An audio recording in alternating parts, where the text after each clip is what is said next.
राधे राधे दोस्तों। इत्र मतलब सेंट, चित्र मतलब पिक्चर,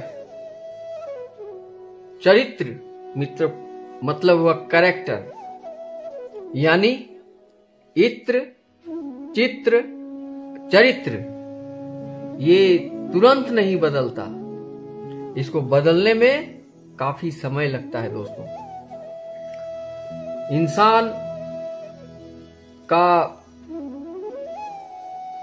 भगवान के प्रति आस्था आने के लिए, भगवान श्री कृष्ण में, परम धाम में, मोक्ष प्राप्ति में, इस आत्मा को परमात्मा तक पहुंचाने में जो बाधाएं हैं, भक्ति मार्ग में जो बाधाएं हैं, वो बहुत सारी बाधाएं हैं। हमारे मन शरीर में माया मोह, सांसारिक भौतिक सुखों का संसार है और इच्छाओं, अनंत इच्छाओं की कामना है, इंद्रियों की वासना है। ये सब भक्ति मार्ग में बहुत सारे बाधाएं हैं दोस्तों। श्रीमद् भागवत गीता ही एकमात्र साधन है जिसके द्वारा इस आत्मा को परिवर्तित किया जा सकता है, और इसके लिए सत्संग का होना बहुत जरूरी है। और भागवत कथा, भगवत सत्संग और भागवत कथा, ये दोनों का अन्योन्याश्रय संबंध है। एक के बिना एक, बिना भक्ति के बिना कथा श्रवण नहीं कर सकते हैं, और कथा श्रवण करने में आपकी मन नहीं लगेगी। इंद्रियां जो कामातुर हैं, जो जीव खाने के लिए बेताब हैं, और तमाम इंद्रियां अपने अपने इच्छाओं की पूर्ति के लिए मन को दबाए हुए बैठे हुए हैं। इस मन को शुद्धि करने के लिए इंद्रियों को वश में करना बहुत जरूरी है दोस्तों। और इंद्रियां तुरंत वश में नहीं होंगे, इसके लिए सत्य, दया, भक्ति, शुद्धि पाने के लिए एक सत्संगी व्यक्ति का जरूरत है, एक परम गुरु का जरूरत है। बिना गुरु का ज्ञान नहीं हो सकता है दोस्तों। इसलिए तुलसीदास जी लिखे हैं कि सकल पदार्थ ही जग माही, कर्महीन नर पावत नाही। जो कर्महीन होते हैं वो, उनको कुछ मिलता नहीं है, वो भटकते हुए जिंदगी जी लेते हैं, और अंत में बड़ा दुर्गति वाला जिंदगी उनको मौत होती है। और दुनिया से जब वो जाते हैं तो उनको फिर बार बार यहां लौट कर आना पड़ता है। तो इसमें भी परमात्मा का, श्री कृष्ण भगवान का कथन है।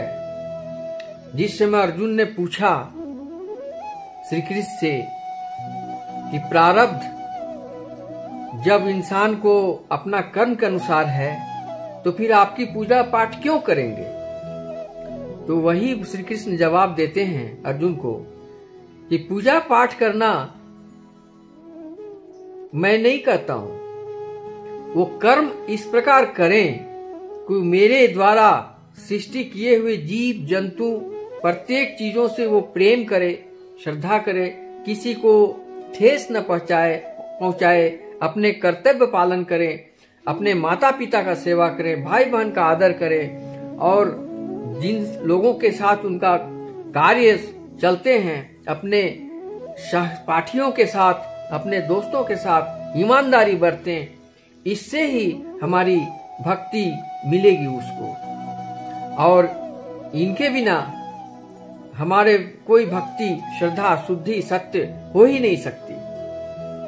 इसलिए श्री कृष्ण के अनुसार हमें ये ज्ञात होता है कि भक्ति मार्ग में बहुत सी बाधाएं हैं दोस्तों। इन बाधाओं को तोड़ने के लिए प्रथम सीढ़ी क्या है? सत्य बोलना सीखो, शुद्ध आचरण करो, जीव का हत्या करके भक्षण करना बंद करो, भजन कीर्तन करो, हरि नाम संकीर्तन करो।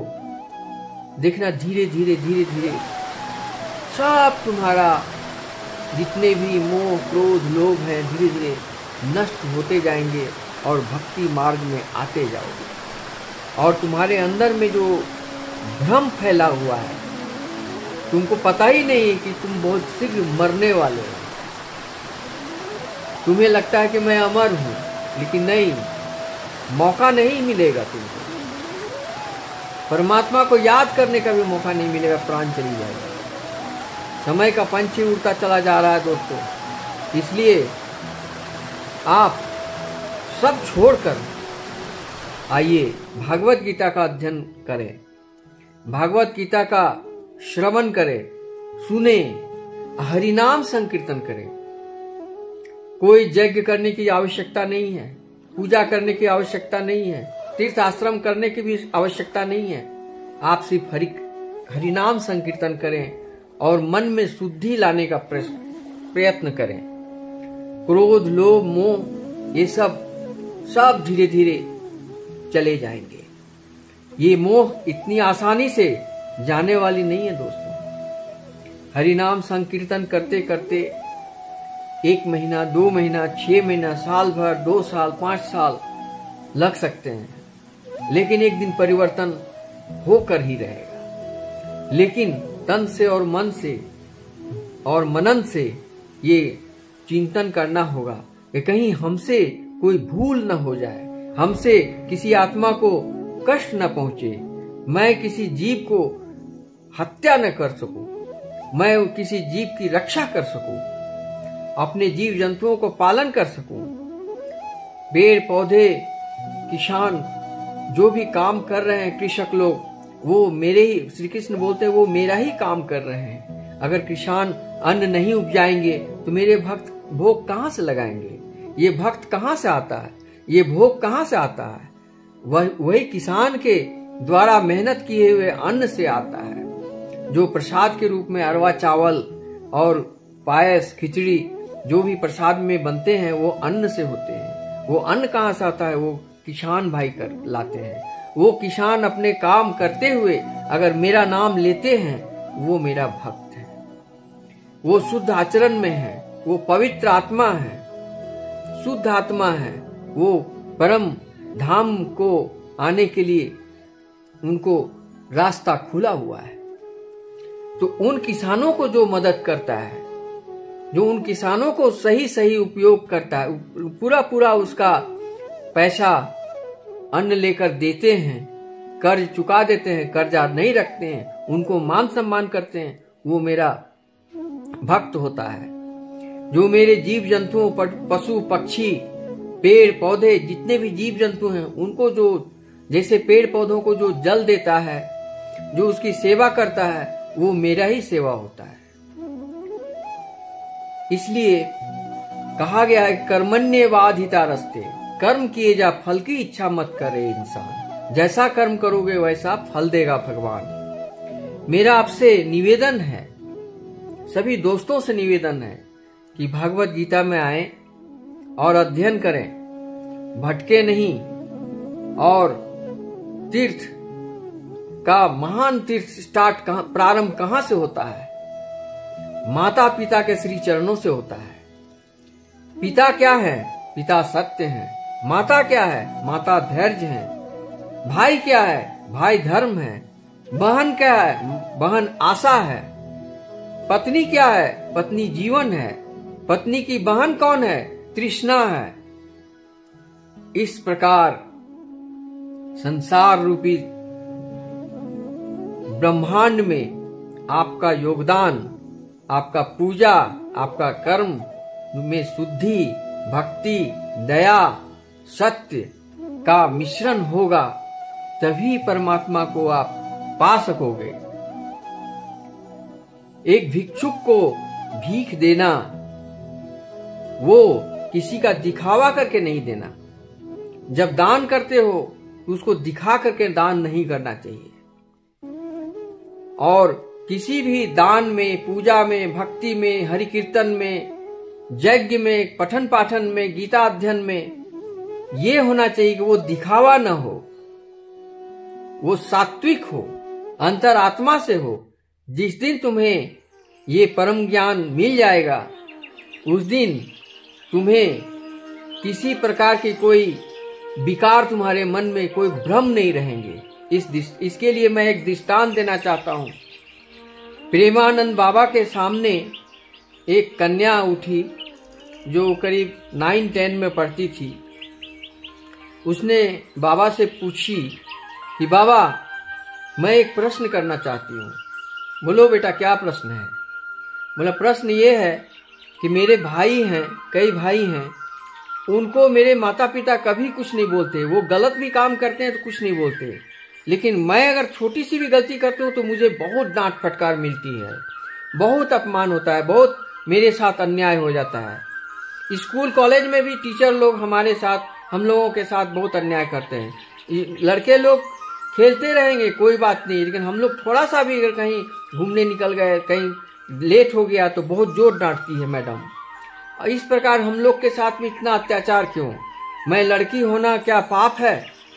तो प्रेमानंद बाबा बोले कि बेटा मैं इसका उत्तर दे रहा हूं तो तुमको समझ में आ जाएगा। तुम कभी बाजार गई हो? तो बोले हाँ बाबा गए हैं। तो बाजार में देखना लोहा लक्कड़ का जो दुकान होता है उसमें बड़ा बड़ा गेट होता है, उसमें लगता भी नहीं, बहुत सारा लोहा लक्कड़ बाहर में भी पड़ा रहता है, ईंटा पत्थर बाहर में पड़ा रहता है, बालू बाहर में पड़ा रहता है, कोई लेता नहीं है। लेकिन तुम उसी के बगल में ज्वेलरी में चले जाओ। ज्वेलरी में जब जाओगे तो देखोगे गेट बंद है और कस्टमर का बैठने का रूम, उसके अंदर भी एक गेट है, ग्रिल गेट, उसके अंदर वो आदमी बैठा रहता है जो ज्वेलरी बेचता है। इसके बाद में ज्वेलरी जब मांगते हो कस्टमर लोग तो वो तिजोरी खोलता है, तिजोरी का अंदर भी एक बक्सा होता है, उसमें भी लॉक होता है। उसको खोलने के बाद में वो कोहिनूर हीरा निकाला जाता है या हीरा निकाल करके कस्टमर को दिखाया जाता है। उसमें जरा सा भी स्क्रैच हो जाए तो वो हीरा का कोई कीमत नहीं होता। इसलिए बेटा तुम वही हीरा हो, तुम्हारे इज्जत पर, तुम्हारे हिफाजत पर जरा सा स्क्रैच यदि हो जाती है तो तुम्हारा कुछ बचेगा नहीं, तुम्हारा कोई कीमत नहीं होगा। इसलिए इज्जत है, तुम एक इज्जत हो, तुम वही कोहिनूर हीरा हो, वही सोना हो, वही कीमती आभूषण हो जो तुम्हारे अंदर है, जिसकी इज्जत, जिसकी रक्षा हर एक माता पिता, हर एक पेरेंट्स करते हैं, हर एक शिक्षक करते हैं, हर एक लोग करते हैं। इसलिए तुमको इतना डांट फटकार पड़ती है। अगर तुम कोई लोहा लक्कड़ ईंटा बालू की तरह होते तो तुमको कोई उतना डांट फटकार नहीं किया जाता। लेकिन लड़कों को साथ में ये प्रॉब्लम नहीं है, वो डायमंड नहीं है, उनको कोई भी कहीं भी कोई उसका मतलब नहीं है, कोई उसका कीमत, ईंटा बालू और लोहे के समान उनका कीमत है। इसलिए बेटा तुम्हारे माता पिता जो करते हैं उसका यही एक कारण है कि हमारी बेटी की इज्जत जो डायमंड है वो स्क्रैच न हो जाए, हीरा जो है वो दाग न पड़ जाए, मेरी बेटी की इज्जत पर कोई दाग, कोई आंच ना आ जाए, इसके लिए वो हिफाजत करती है बेटा, करते हैं। तब वो बोली कि बाबा मेरी तो आंख खुल गई, मुझे पता ही नहीं था कि मेरे अंदर इतनी कीमती चीज मैं हूँ न। हाँ, तमाम दुनिया की जो कन्याएं हैं वो इसी प्रकार हैं, जिनकी एक बार इज्जत चली जाए वो दोबारा नहीं मिलती है। इसके लिए प्रत्येक माता पिता, भाई और शिक्षक, चाचा चाची, कोई भी हो, वो उनका आदर सत्कार करते हैं, उनका देखभाल करते हैं, उनका हिफाजत करते हैं। दोस्तों, आज के ज़माने में इसकी बहुत ज़रूरी है और इसकी बहुत कमी हो रही है। जिसकी हिफाजत में कमी होती है वो कीमत नहीं होती है। तब वो प्रेमानंद बाबा के इस वचन सुनकर बहुत खुश हुई। फिर प्रेमानंद बाबा बोलते हैं, किसी को दुख देकर, किसी को ठेस पहुंचाकर, किसी को अपमान करके कभी तुम सुखी नहीं हो सकते हो। किसी को तकलीफ देकर, किसी को बेईमानी शैतानी कर कर, झूठ बोलकर, धोखा देकर, विश्वासघात करके तुमको कभी भगवत गीता, भगवत कथा सुनाई नहीं देगी, उसका कोई लाभ तुमको नहीं मिलेगा। इसलिए बेटा सात्विक अध्ययन करो, भागवत कथा सुनो और परम भगवान का नाम लो। हरि नाम संकीर्तन ही इस युग कलियुग का एकमात्र उपाय है, इसको किया करो। इतना कहने पर वो कन्या बहुत खुशी खुशी और वहाँ पर बैठे हुए जितने भी श्रोता थे सबने ताली बजाकर प्रेमानंद बाबा को काफ़ी स्वागत किया। इस प्रकार आज की कहानी में मुझे इतना ही कहना है। हरे कृष्ण कृष्ण कृष्ण हरे हरे, हरे राम राम राम हरे।